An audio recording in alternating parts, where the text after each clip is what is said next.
Bayangkan jika setiap hari kita bertumbuh hanya 1%, bukan lompatan yang besar, bukan perubahan yang drastis, tapi langkah kecil yang konsisten.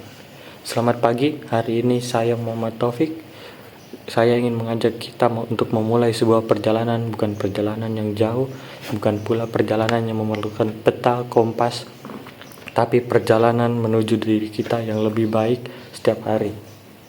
Tapi sebelum itu, kita perlu tahu apa sih itu pengembangan diri dan mengapa kita perlu berkembang.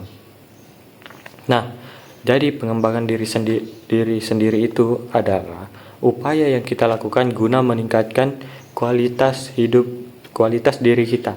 Dan mengapa kita perlu berkembang? Yang pertama, jika kita tidak berkembang, maka akan tertinggal dari yang lain. Yang kedua, dan kita tidak dapat beradaptasi dengan perubahan. Kita lanjut.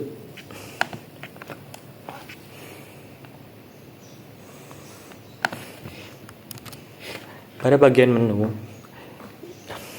di sini itu ada James Clear, yaitu seorang penulis dari Amerika dengan buku Atomic Habits dengan judul Perubahan Kecil Memberikan Hasil yang Luar Biasa. Artinya apa?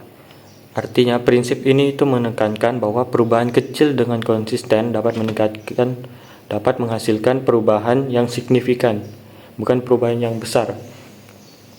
Lanjut kita ke bagian proses. Jadi kita mulai dari perubahan kecil. Kenapa bukan perubahan besar? Karena perubahan kecil itu lebih mudah dilakukan, lebih konsisten dipertahankan, dan menghasilkan dampak yang besar dalam jangka panjang. Jadi itu alasannya. Kita lanjut. Pilar utama menjadi lebih baik. Jadi pilar utamanya itu ada kesadaran diri, konsisten, lingkungan yang mendukung, kemauan belajar, disiplin, dan tanggung jawab. Nah, di sini pilar utama itu yang paling berpengaruh, pilar utama menjadi lebih baik, yaitu konsisten. Kenapa? Karena tanpa konsistensi, niat sebesar apapun akan gagal jadi kenyataan. Kita lanjut. Hambatan untuk menjadi lebih baik.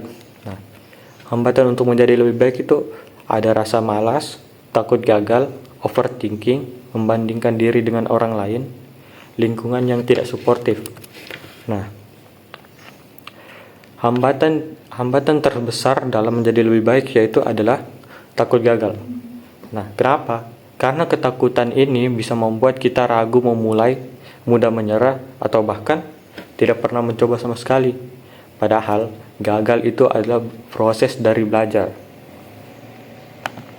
Lanjut, kita mengatasi cara mengatasi hambatan, yaitu tetapkan tujuan kecil dan realistis, rayakan kemajuan kecil, cari komunitas yang mendukung, ubah cara berpikir yang tadinya gagal adalah akhir menjadi gagal adalah proses pembelajaran.